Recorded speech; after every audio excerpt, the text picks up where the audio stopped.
શંકર દાદા પાર્વતીને કહે કે દેવી, ભગવાન બધે વ્યાપક છે, પણ જે ઘટમાં પ્રેમ પ્રગટે, જે હૃદયમાં પ્રેમ પ્રગટે, એના હૃદયમાં ભગવાન પ્રગટે છે.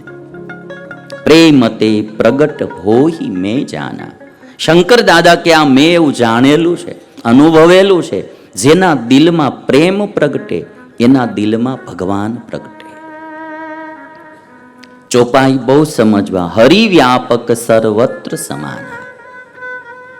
કાષ્ઠમાં, લાકડામાં, આખામાં અગ્નિ હોય, પણ કોક પ્રગટાવે તો પ્રગટે. એમ ભગવાનનો કણકણમાં વાસ છે, પણ જ્યાં પ્રેમ પ્રગટે ત્યાં ભગવાન પ્રગટે. હરિવ્યાપક સર્વત્ર સમાના, પ્રેમ તે પ્રગટ હોઈ મેં જાના. અને આ શંકર દાદા કે મારો અનુભવ છે, મારો મત છે. અને જેને સ્મશાનમાં જેને ધામા નાખ્યા હોય એને ખોટું બોલીને તો કામ શું હોય ભાઈ? જેને આ દુનિયામાંથી કાંઈ ન જોઈએ, કોઈ પાસેથી કોઈ અપેક્ષા નહીં, કોઈ માન અપમાન નહીં, કોઈ મારું તારું નહીં, એવું તત્વ એટલે શિવ તત્વ, એકદમ પ્રેમનું ભરેલું તત્વ. અને એ આ વાત કરી શકે ભાઈ, જ્યાં પ્રેમ છે ત્યાં ભગવાન છે. સમુદ્ર મંથન થયું તો દેવો અને દાનવોએ પાર્ટનરશિપમાં બિઝનેસ શરૂ કરેલો પહેલો વહેલો અમૃત માટે. અને બે 50-50% ભાગીદાર હતા, દેવો અને દાનવો. સૌથી પહેલો પાર્ટનરશિપમાં ધંધો અહીંથી શરૂ થયેલો. અમૃત માટે દેવો અને દાનવોએ પાર્ટનરશિપમાં બિઝનેસ શરૂ કરેલો. અમૃત નીકળે એમાં બેયને અડધું અડધું. અને તમે બધા જાણો છો ભાગવતની કથા કે અમૃત તો નીકળતું નીકળે એ પહેલાં ઝેર નીકળ્યું. કે આ ઝેર કોણ લે? હવે શંકર દાદાને કંઈ પાર્ટનરશિપમાં હતા નહીં, તોય બધા શંકર પાસે ગયા. અને શંકર દાદાએ ને કીધું કે તમે આ ઝેર પીવો. એ પાર્વતી પાસે ગયા.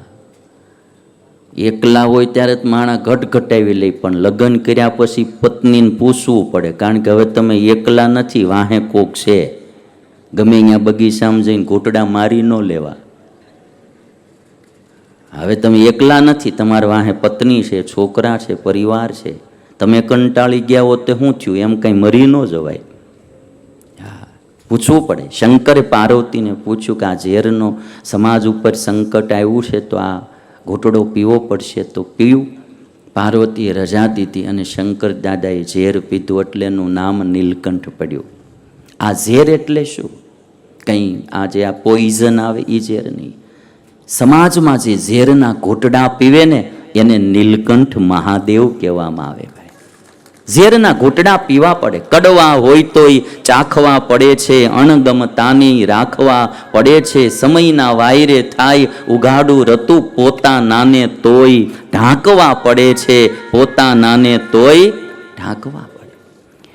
આ કડવા ઘૂંટડા જે પીવે એ શંકર છે. અને પ્રેમ હોય તો પીવાય, નહીતર કે ભાઈ હું ક્યાં પાર્ટનરશિપમાં છું. હા, તમે પી લો. એ શંકર કહે કે જ્યાં પ્રેમ છે ત્યાં ભગવાન છે.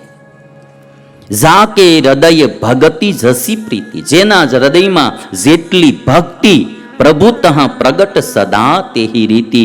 એના હૃદયમાં ભગવાન એટલા જ પ્રગટ નિવાસ કરે છે. ભક્તિ એટલે શું? ઈશ્વરમાં પ્રીતિ, એનું નામ ભક્તિ. આપણે તો આજે ભક્તિમાં બી કેવું ઉપલું છલું બધું કર્યું. બહુ જાજી પ્રદક્ષિણા, બહુ જાજા દંડવત, બહુ જાજી માળા કરતા હોય એટલે લોકો કે ભક્તિ બહુ કરે છે. પણ ઈવડો એ બધું ધન મેળવવા કરતો હોય, દીકરા માટે કરતો હોય, કાંઈક પામવા માટે કરતો હોય, એ ભક્તિ નથી. ભક્તિ નિસ્વાર્થ ભાવે ઈશ્વરમાં જે પ્રીતિ, એનું નામ ઓરિજિનલ ભક્તિ છે. ઓલી બધી ભક્તિ ખરી પણ સકામ ભક્તિ, એમાં ઈશ્વર રાજી ન થાય. સકામ ભક્તિ તો દુનિયા ઘણી બધી કરે છે. ઈશ્વરના મંદિરે જાય છે, એમાં ઝાઝા તો રોજ સવારે ઉઠીને માગવા જ જાય છે. ઝાઝા માગવા જાય છે, ઘણા ચપ્પલ ચોરવા જાય છે. નિષ્કામ ભાવે ઈશ્વરના દરબારમાં થેન્ક યુ કહેવા જાવું કે તે મને માનવનો દેહ દીધો, તે મારી યોગ્યતા કરતાં મને આ જગતમાં ઘણું દીધું. બાપ તને લાખ લાખ ધન્યવાદ, તારા દર્શને આવ્યો છું. આમ જાનારા બહુ ઓછા છે આ સમાજમાં. તમારા વાળા હું અમારા વાળા સકામ અનુષ્ઠાનો કરવા માંડ્યા. આને ક્યાં છોકરા પૌણાવા છે? સકામ અનુષ્ઠાનો શરૂ કરે, આટલી માળા કરીશ, આટલા જપ કરીશ, મારો આ મનોરથ પૂરો કરી દે. આને તો વ્યાપાર કહેવાય. આ તો ધંધાદારી માણસ છે. હું આટલું તારું કરીશ, તું મારું આટલું કરશે. આ તો સોદો છે ભગવાનની હારે. ઓરિજિનલ ભક્તિ એ છે, ભલે 5% જ થાય, એક માળા ફરે, પણ ઈશ્વર પાસે કંઈ માગવાનું નહીં. હનુમાનજીની જેવી નિષ્કામ ભક્તિ, આ શુદ્ધ પ્રેમ છે. મારે તમારે સંપાદિત કરવો રહ્યો. અને એવા પ્રેમથી ભરેલું છે એનું હૃદય હોય ને, એને જ સંત કહેવાય. આપણે કાલે વાત થઈ હતી સાધુ થવાની. જે પોતાનું બીજાનું હિત કરે એ સાધુ. અને જગતમાં વૈરાગ હોય તો જ પોતાનું બીજાનું હિત થાય. રાગી માણાથી હિત ન થાય કોઈનું. પોતાનું ન કરે, બીજાનું હિત શું કરે? અને વૈરાગ જેને પરમાત્મામાં પ્રીતિ જાગે એનાથી જ આવે. અને એટલા માટે શંકર દાદા બોલે, શંકરના જીવનમાં જો પ્રભુમાં પ્રીતિ એટલી. રામચરિત્ર સાંભળવા ગયા અગત્ય મુનિના આશ્રમમાં એકદમ ભાવ વિભોર શંકર બની જાય. એટલે એના જીવનમાં વૈરાગ જો તમે. અને એટલા માટે તમે જો તો શંકર દાદા બધાના મનોરથ તરત પૂરા કરે. એટલે એનું નામ પડ્યું આશુતોષ, જલ્દી પ્રસન્ન થનારા. કોઈ સેજ પણ તપ કરે એટલે દાદા તરત એનું હિત કરે, જે ભાઈ લઈ જા હાલ. ભક્તિ છે એ પાયો છે. અને ભક્તિ એટલે ભગવાનમાં પ્રીતિ. તમે માળા કેટલી કરો, પ્રદક્ષિણા કેટલી કરો, એ એટલું બધું ગણતરીનું મહત્વનું નથી. તમે ક્યાં ભાવથી ભગવાન ભજો છો એ બહુ મોટી ભૂમિકા ભજવે છે. અને એટલા માટે મારે તમારે પ્રેમી થવું. સાધુ થવું એટલે પ્રેમી થવું. અમારા નિષ્કુળાનંદ સ્વામીએ લખ્યું છે કે અતિ હેત ભર્યું છે હૈયે રે. સાધુ કેવા હોય? નિષ્કુળાનંદ સ્વામી કે અતિ હેત ભર્યું છે હૈયે રે, આંખે અમૃત વરસે છે, કહે નિષ્કુળાનંદ શું કહીએ રે, એ જન જોઈ હરિ હરખે છે. આવા માણસને જોવે ને એ હરિ હરખે છે. પેલી હું તમને વાત કરી દઉં પ્રેમની ને વાસનાની. પ્રેમમાં મિસઅન્ડરસ્ટેન્ડિંગ બહુ થાય છે સમાજમાં. પ્રેમ શબ્દ આવે ને, પ્રેમને ઘણાએ બગાડી બહુ નાખ્યો. આ પ્રેમ શબ્દને લોકોએ બગાડી નાખ્યો.